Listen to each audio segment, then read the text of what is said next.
Bien aimé, vous comprenez pourquoi Dieu veut que notre foi grandisse? C'est parce que Dieu sait que quand ta foi grandit, tu peux vivre une vie de vainqueur. Tu peux vaincre la maladie, tu peux vaincre les démons, tu peux vaincre les situations de la vie grâce à ta foi. Luc 17, à partir du verset 11. Les Écritures disent ceci. Jésus, se rendant à Jérusalem, passait entre la Samarie et la Galilée. Comme il entrait dans un village, 10 lépreux vinrent à sa rencontre. Se tenant à distance, ils élevèrent la voix et dirent: Jésus, Maître, aie pitié de nous. Dès qu'il les eut vus, il leur dit: Allez vous montrer au sacrificateur. Et pendant qu'ils y allaient, il arriva qu'ils furent guéris. Vous voyez? Donc, il y avait 10 lépreux. Ils ont demandé la miséricorde du Seigneur. Il dit: aie pitié de nous, Seigneur. Jésus les ayant vus, il a dit: allez vous montrer au sacrificateur. Bien-aimés, vous comprenez ce que ça veut dire là? Jésus dit: allez vous montrer au sacrificateur. Maintenant, il faut comprendre une chose, que à l'époque, en Israël, et peut-être dans beaucoup de pays, les lépreux étaient exclus de la société. Donc, ils habitaient hors de la ville. Et quand Jésus leur dit: allez vous montrer au sacrificateur, il est en train de leur dire d'aller dans la ville. Donc, il est en train de leur dire: allez entrer dans la ville. Parce que le sacrificateur habitait dans la ville. Mais comment allait-il entrer dans la ville? Dès qu'on allait le voir, on allait dire: oh, les lépreux, on allait les chasser. Parce que la lèpre, c'est une maladie contagieuse. Vous voyez? Donc, comment allait-il entrer dans la ville? Vous comprenez? Mais Jésus leur dit: allez vous montrer au sacrificateur. Mais non, pourquoi le sacrificateur? Parce que dans la Bible, d'après la loi de Moïse, il était dit que c'était le sacrificateur qui devait établir l'état, donc l'état de guérison ou l'état de maladie d'une personne. C'est lui qui devait constater. C'était comme ça en Israël. C'est le sacrificateur qui devait dire. En examinant la personne, il allait dire si la personne est guérie ou pas. Dans le cas, par exemple, de la lèpre, si la personne était déclarée guérie, alors la personne avait le droit de regagner la communauté. Vous voyez? Donc, quand Jésus est en train de dire: allez vous montrer au sacrificateur, il est en train de leur dire: allez chez le sacrificateur pour qu'il constate votre guérison.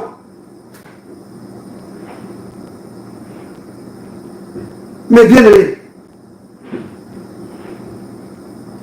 quand Jésus leur parlait, quand Jésus a parlé là, est-ce que ces gens étaient guéris?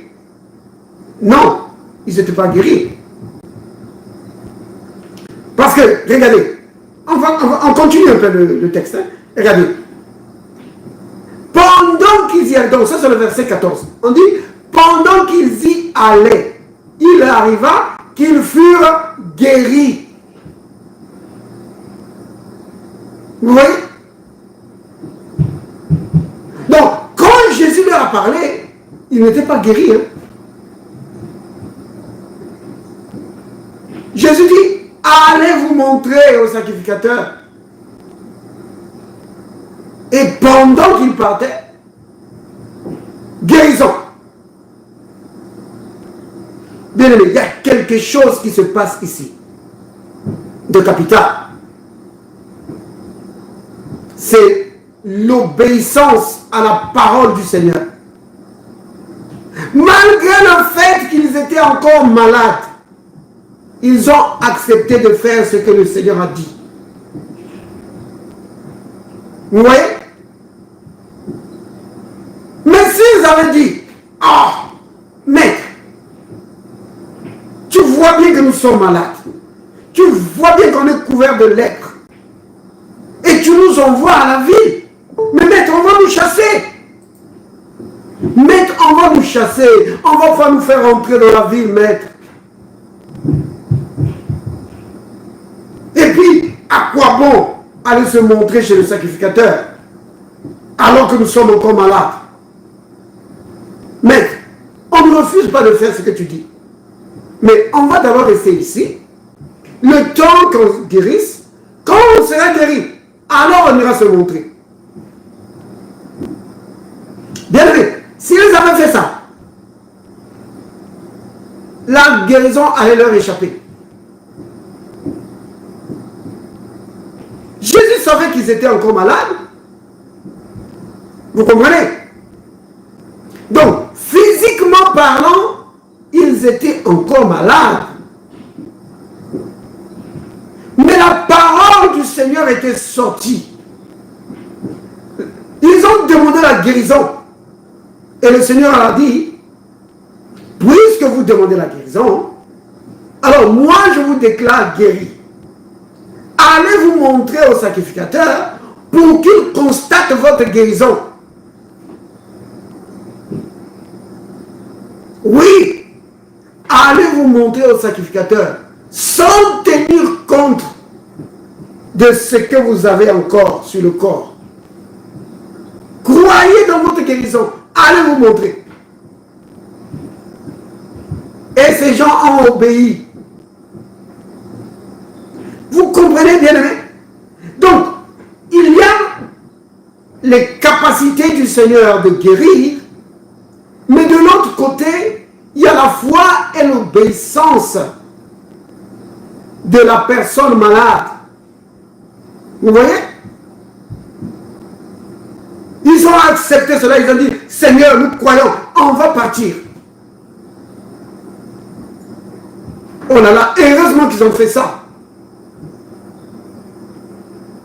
Vous comprenez bien, aimé? C'est comme le cas de la personne à la piscine de Bethesda. Cette personne était là depuis des années. Depuis des années, bien aimé. Et la personne ne pouvait même pas se lever. Vous voyez? Jésus vient et demande à la personne, veux-tu être guéri? La personne comprend autre chose. Elle a compris, oh non, est-ce que tu veux être guéri dans l'eau de la piscine? Non! Jésus lui demandait, est-ce que tu veux la guérison maintenant là? Parce que la guérison est devant toi. Est-ce que tu la veux? Oh là là, il allait faire échapper la guérison. Mais la miséricorde du Seigneur agit.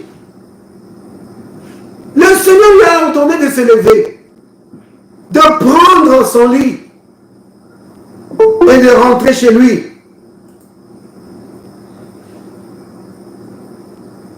Le Seigneur lui a dit, prends ton lit et rentre chez toi. Bien-aimé, quand tu lis ça, tu vois, la personne se leva, prit son lit et rentra chez elle. Oh, c'est facile. Non! Quand Jésus a parlé, sachant que cette personne était malade depuis des années, la personne ne pouvait pas se lever. Donc quand Jésus lui a parlé, la personne aurait pu dire, ah Seigneur, je viens de t'expliquer tout à l'heure que je ne peux pas me lever. Il me faut des gens. Maintenant, tu me dis de me lever. Comment je vais faire? Vous comprenez? S'il avait dit ça, la guérison lui aurait échappé. Oh oui. Mais la personne, s'il fallait s'appuyer sur les gens, s'il fallait demander l'aide des gens pour qu'elle se lève, oui. Il dit, le Seigneur a dit de me lever, je vais me lever. Donc, il fallait agir sur la parole que le Seigneur a donnée. Comme les lépreux ici. Le Seigneur a donné quelle parole? Allez vous montrer chez le sacrificateur. Alors il fallait agir conformément à cette parole. Mais ils étaient encore malades. La lèpre était encore sur eux. Mais malgré ça, ils sont partis. Ils ont obéi à la parole du Seigneur. Ils ont agi sur la parole que le Seigneur leur a donnée. Et pendant qu'ils y allaient, le miracle s'est produit. Vous voyez? La même chose pour l'homme à la piscine. Quand il s'est levé, son corps a été rempli de force. C'est ainsi que l'homme qui n'avait pas marché depuis des années a pu marcher. Vous voyez bien aimé? Oui.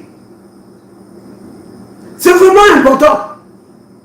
Agir, obéir à l'ordre que Dieu donne. Donc, le Seigneur peut te donner une parole par rapport à la situation. Fais ce qu'il te dit. Alors tu vas avoir des résultats. Mais si tu commences à raisonner, à dire mais quelle différence ça va faire? Mais qu'est-ce que ça pourrait faire? Oh, moi je ne le vois pas comme ça. Moi je pense que ici on devait plutôt faire ça. Oh, s'il avait dit ça, Dieu dit à Moïse, Moïse, ordonne au peuple de marcher dans l'eau. Allez dans l'eau. Mais Seigneur, ils vont se noyer.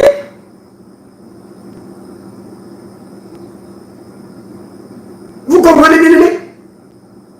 C'est important d'obéir à l'ordre du Seigneur. Comme Naaman le Syrien. Il est venu pour trouver la guérison auprès du serviteur de Dieu. Et le serviteur de Dieu lui a dit, va te laver 7 fois dans le Jourdain. Jette-toi 7 fois dans le Jourdain. Vous voyez? Et c'était quelque chose de simple.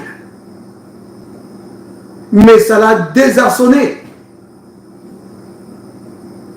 Parce que ça tombait à voir le serviteur de Dieu venir là dire au nom de l'Éternel Yahweh, sois guéri. Et Bacha, il est guéri. Il s'attendait à quelque chose comme ça. Mais non. On lui a donné une parole. Donc, c'est l'obéissance à cette parole qui lui a été donnée qui allait déclencher la guérison. Vous voyez? Ce n'est pas les Jourdains qui guérissaient. Non. Les Jourdains a apporté la guérison parce que c'était un ordre de Dieu. Dieu a dit, va te jeter dans le Jourdain. Et en obéissant à cela, il a trouvé la guérison. Donc, le Seigneur peut te donner quelque chose de simple à faire. Tu vas trouver, mais c'est trop simple. Est-ce que je peux trouver la guérison là-dedans? Oh, bien-aimé, si c'est Dieu qui t'a dit de le faire, vous comprenez, bien-aimé, quand je suis en train de dire Dieu te dit, c'est-à-dire que tu vas entendre. Nous sommes les enfants de Dieu. Donc, le Saint-Esprit est censé nous parler. Vous comprenez? Le Saint-Esprit est censé nous parler. Vous comprenez, bien aimé? Le Christ dit, mes brebis entendent ma voix. Nous sommes les brebis du Seigneur. Donc nous sommes censés entendre sa voix. Quelqu'un dira, mais moi je n'ai jamais entendu la voix de Dieu. Si tu n'as jamais entendu la voix de Dieu, ce n'est pas parce que Dieu ne parle pas. Mais c'est parce que il y a trop de bruit autour de toi. Le bruit que tu émets toi-même et d'autres bruits encore de ton environnement. Le bruit de tes pensées, le bruit de ta chair.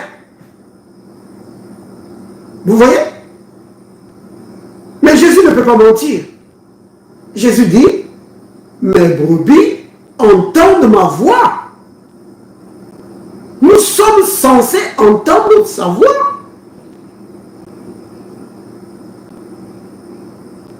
La Bible dit, et c'est toujours le Christ qui le dit, que le Saint-Esprit est censé nous conduire dans toute la vérité.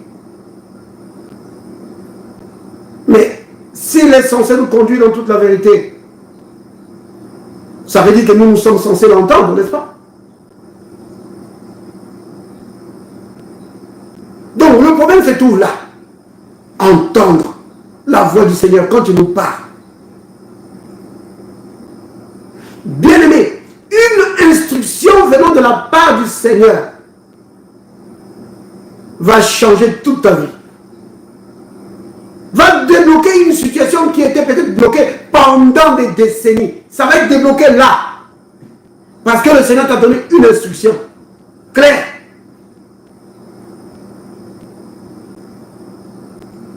Je me souviens dans une relation. Mon frère Dani, tu voulais parler?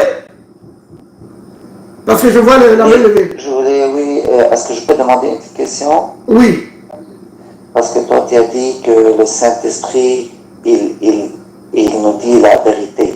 Oui. Même si la vérité est difficile? Même si la vérité est difficile. En fait, le Seigneur nous dit, c'est-à-dire que quand tu es dans une situation, par exemple, tu cherches un travail, tu vois, tu cherches un travail, ou tu cherches la guérison, ou quelqu'un qui cherche à résoudre un problème dans la famille. Donc, les situations de la vie, quoi. Le Saint-Esprit, lui, il est là pour nous donner la solution, pour nous montrer comment faire pour résoudre la situation. Vous comprenez? Dans le cas, par exemple, de la maladie, le Saint-Esprit, il faut savoir une chose, que la décision de Dieu, la volonté de Dieu pour nous, c'est toujours guérir. Vous comprenez? C'est toujours guérir. Ça, c'est... comment je peux dire ça? Dieu veut que nous soyons en bonne santé. Vous comprenez? C'est pourquoi Jésus est mort. Vous comprenez? Ah oui, mais je connais quelqu'un, il n'a pas été guéri. Mais si quelqu'un n'a pas été guéri, cela ne veut pas dire que ce n'était pas la volonté de Dieu pour qu'il soit guéri. Souvent, c'est parce que nous manquons de capter ce que Dieu nous dit. Vous comprenez? Je ne sais pas pour vous, mais moi, je me souviens, il y a des situations qui me sont arrivées que j'aurais pu éviter si j'avais écouté la voix de Dieu. Mais à l'époque, je ne savais pas comprendre la voix de Dieu. Je ne savais pas que c'est Dieu qui me parlait. Oh, pour moi, je pensais que... Parce que il y a quelque chose que je devais faire. Mais je ne me sentais pas bien par rapport à ça. Mais je pensais que c'était juste moi. Vous voyez? Je ne savais pas que c'était Dieu qui me parlait. Et alors je me suis retrouvé dans l'échec total. Oui, je me suis, comme on dit en français, je me suis cassé la figure. Oui, je me suis cassé la figure. Mais évidemment, quand ça arrive, dire, oh Dieu, pourquoi tu as permis ça? Oh Dieu. Mais après, quelques années après, quand j'ai commencé à comprendre comment le Saint-Esprit nous conduit, j'ai dit, oh Seigneur, pardonne-moi. Pendant le temps que moi j'étais occupé à faire ma bêtise, à vraiment aller dans l'erreur, toi tu me parlais et moi je ne comprenais pas. Vous voyez bien aimé? Dieu nous parle souvent. Oui. Parce qu'il veut notre réussite. Oh bien aimé, il y a beaucoup de choses qui se bousculent là. Je voudrais aborder plusieurs points à la fois, mais sinon ça va être confus. Donc je vais aller vraiment méthodiquement. Mon frère Dani, la question que tu as posée, hein, vraiment est vraiment capitale. Mais il faut savoir une chose. Que maintenant, quand tu dis même si c'est difficile, c'est-à-dire que quand Dieu vient, surtout dans le cas de la maladie, quand Dieu vient te parler,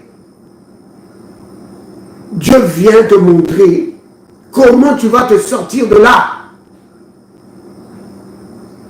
Maintenant, il y a des cas, je connais quelques cas, où Dieu a dit que la personne devrait mourir.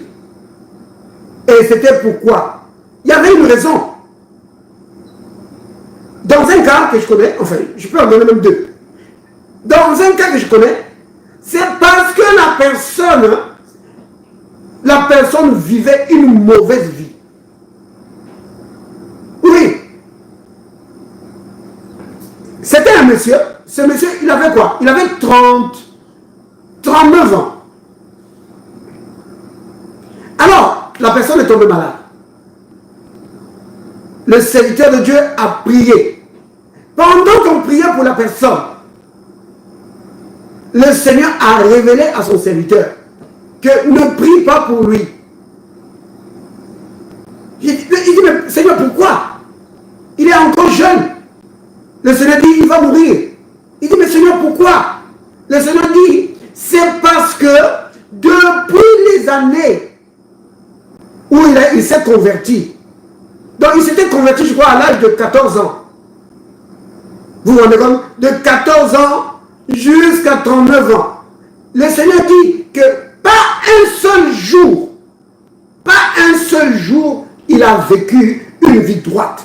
Il vit toujours une vie désordonnée, une vie dans le péché. Alors le Seigneur dit, maintenant, sa vie est en ordre. Il est en ordre maintenant. C'est pourquoi je veux qu'il rentre à la maison. Vous voyez? C'était à cause de ça. Un autre cas, c'était une dame. Cette dame-là, elle était tombée malade. Elle avait eu le cancer. Et Dieu l'avait guérie. Et 5 ans plus tard, elle a eu un autre cancer. Et alors, on priait pour elle. On priait pour elle. Le Seigneur a révélé, le Seigneur a dit, il y a 5 ans, je l'ai guérie. Mais elle n'a pas fait de progrès dans la foi.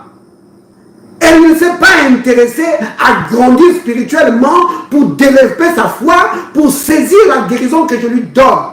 Maintenant, elle doit rentrer à la maison.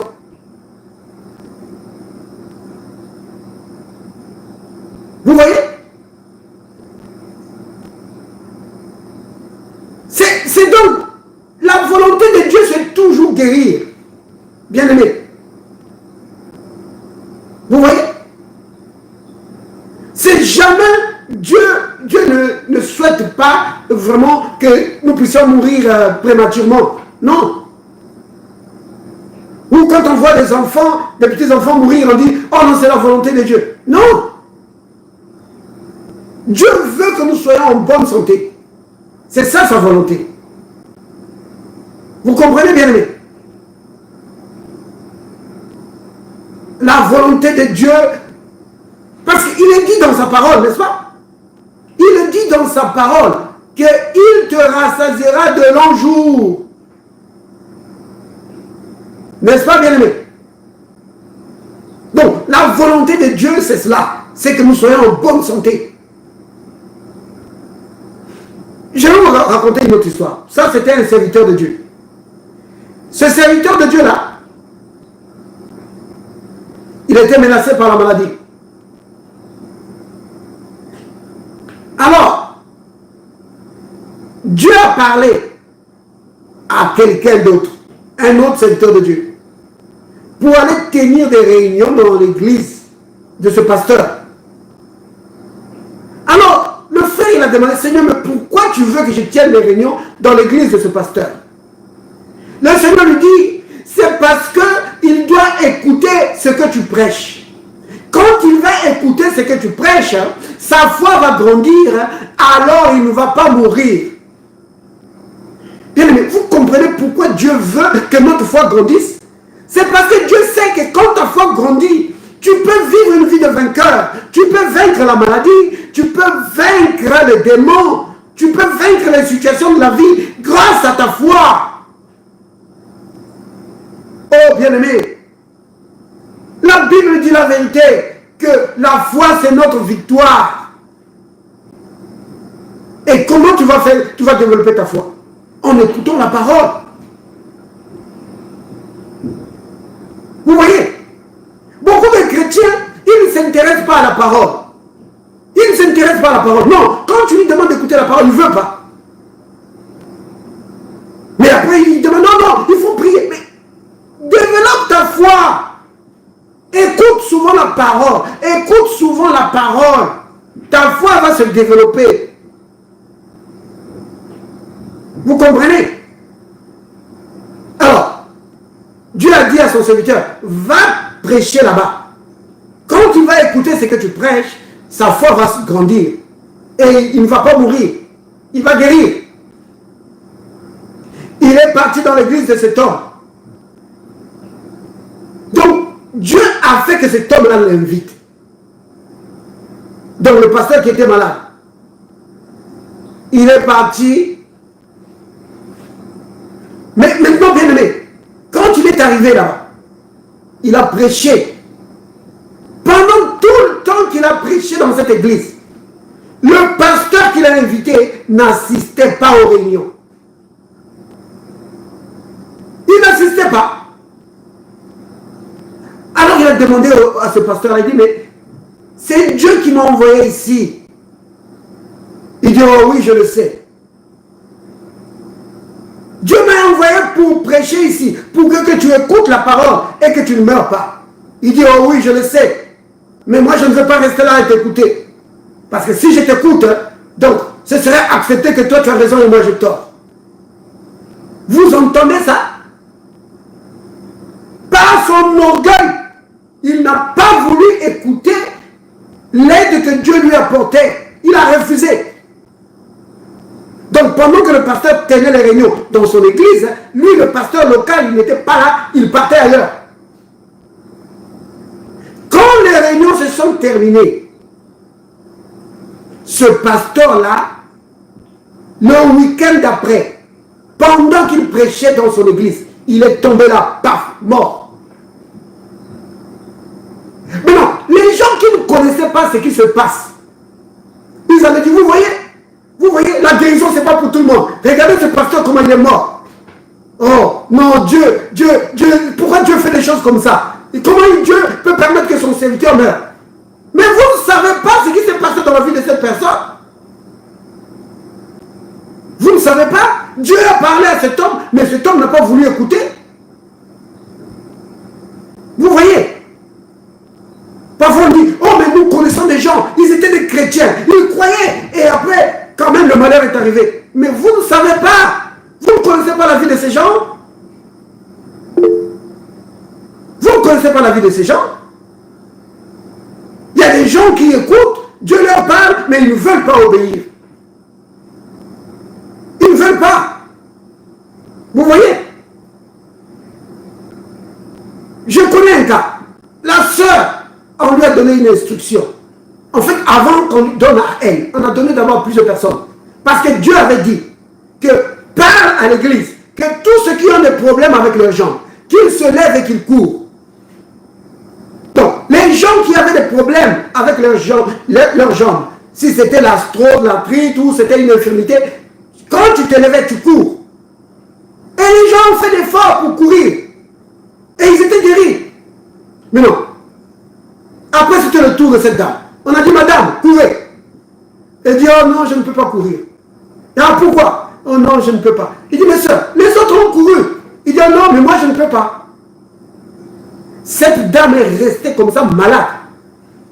Parce qu'elle n'a pas voulu obéir. Vous comprenez? Donc, ça c'est une grosse parenthèse que j'ai ouverte, mais ça sert aussi vraiment pour nous aider. Donc, bien aimés, soyez sûrs d'une chose, que le désir de Dieu, c'est que nous soyons en bonne santé. Sinon, pourquoi le Christ est-il mort? Hein? Pourquoi le Christ est-il mort? Donc, comme l'écriture qui est affichée là, c'est dans les livres de Jean. Donc, troisième épître de Jean. Quand l'apôtre Jean écrit, il dit, bien-aimé, je souhaite que tu prospères à tous égards et que tu sois en bonne santé, comme prospère l'état de ton âme. Donc, Dieu veut que nous soyons en bonne santé, bien-aimés. Souvenez-vous, si tu vois un ange venir chez toi et te dire que je suis Jésus, ou j'ai été envoyé par Dieu pour te dire que ce n'est pas sa volonté que tu sois guéri, ne crois pas ça. Vous comprenez? Ne crois pas ça. Parce que la volonté de Dieu, c'est que nous soyons en bonne santé. Sinon, pourquoi Jésus a-t-il donné sa vie? Vous vous souvenez? Jésus dit, dans Jean 10, verset 11, que je suis le bon berger. Le bon berger donne sa vie pour ses brebis. Il a donné sa vie pour toi. Vous comprenez? Jésus n'est pas mort pour rien. C'est pourquoi la Bible dit dans 1 Pierre 2, verset 24, lui par le maîtrise duquel vous avez été guéris. Vous comprenez? C'est vraiment important de comprendre ça. Maintenant, si la guérison tarde à se manifester, ne te décourage pas. Crois seulement. Ne crains pas. Crois seulement. Surtout, bien aimé, surtout, le contact avec le Saint-Esprit ne doit pas être perdu. Oui. Hier, mon frère Dani, tu n'étais pas là malheureusement. Hier, on a parlé un peu de cela. Et je ne sais pas si c'est mercredi où j'ai parlé de la femme à la perte du sang. La femme à la perte de sang, 12 ans. Vous vous rendez compte? 12 ans. Elle aurait pu se dire, ah, il n'y a plus d'espoir pour moi. Il n'y a plus d'espoir pour moi. Bon, je vais seulement attendre la mort. Si elle avait dit ça, c'est ce qu'elle allait recevoir. Si elle avait dit qu'il n'y a plus d'espoir, il me reste seulement la mort, elle allait mourir. Pourquoi? Pas parce que Dieu veut qu'elle meure, mais c'est parce que c'est ce qu'elle a dit de sa bouche. La Bible dit que la vie et la mort sont au pouvoir de la langue. C'est au pouvoir de ta bouche. Si toi tu dis, bon, il n'y a plus d'espoir pour nous, qu'est-ce qu'on peut encore faire? On attend seulement la mort. Attendons seulement la mort. Si tu dis ça, c'est ce que tu vas recevoir. Vous comprenez?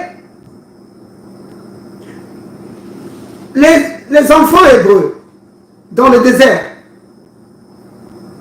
quand ils sont arrivés devant Canaan, devant l'obstacle que représentaient les géants de la ville, les géants de Canaan, qu'est-ce qu'ils ont dit?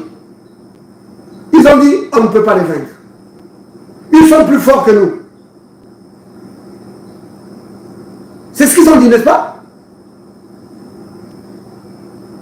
Eh bien, Dieu a dit à Moïse que je vais faire exactement comme ils ont dit. Ils ont dit qu'ils ne vont pas y entrer, alors ils n'entreront pas. Vous voyez? Ils ont obtenu ce qu'ils ont dit de leur bouche.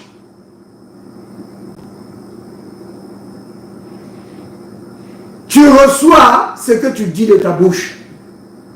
Si c'est la guérison que tu veux, alors ne parle pas de paroles de défaite. Même si le diable te bombarde avec des pensées négatives, que non, c'est fini, tu vas mourir. Tu dis non, je ne mourrai pas, je vivrai.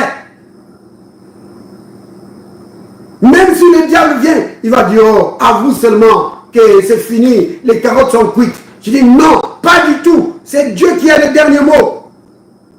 C'est Dieu qui a le dernier mot. C'est pas le médecin. Amen. Vous comprenez? C'est Dieu qui a le dernier mot. C'est pas le médecin. C'est vraiment important. Si les médecins disent, monsieur, on ne peut plus rien faire pour vous. Oui, c'est normal. Parce qu'eux, ils sont limités avec la science. Mais Dieu n'est pas limité. Tu te tournes vers lui. Moi, je me souviens, quand j'avais eu des problèmes, c'était des problèmes administratifs. Des problèmes administratifs comment dire, quand j'habitais en Belgique. Mon avocat dit, monsieur, on ne peut rien faire pour vous. L'avocat a dit, les carottes sont cuites. Il dit, monsieur, les carottes sont cuites. Parce que, du point de vue des procédures, c'était fini. Il n'y a plus rien qu'elle pouvait faire. C'était fini. Les recours étaient épuisés. Mais ça, c'est les hommes, pas Dieu. Dieu a frayé un chemin pour moi. Et je suis passé. Amen. Oui. Oh oui, Dieu a frayé un chemin pour moi, je suis passé. L'avocat ne pouvait rien dire, monsieur, c'est cuit, je ne peux rien faire. C'est cuit, monsieur. Les carottes sont cuites, monsieur. Oh, vous comprenez? Quand l'homme parle comme ça, là, tu dis, merci beaucoup, mais moi, je ne me limite pas à toi. Dieu n'a pas dit son dernier mot. Oui, c'est lui qui a le dernier mot. Et tu te tournes vers lui. Vous comprenez? Dieu veut que tu sois en bonne santé. Dieu veut que tes enfants, toi-même, ta femme, ton mari, que vous soyez en bonne santé. C'est ce que Dieu veut. Amen. C'est pourquoi le Christ, il a donné sa vie. Amen. Oh oui!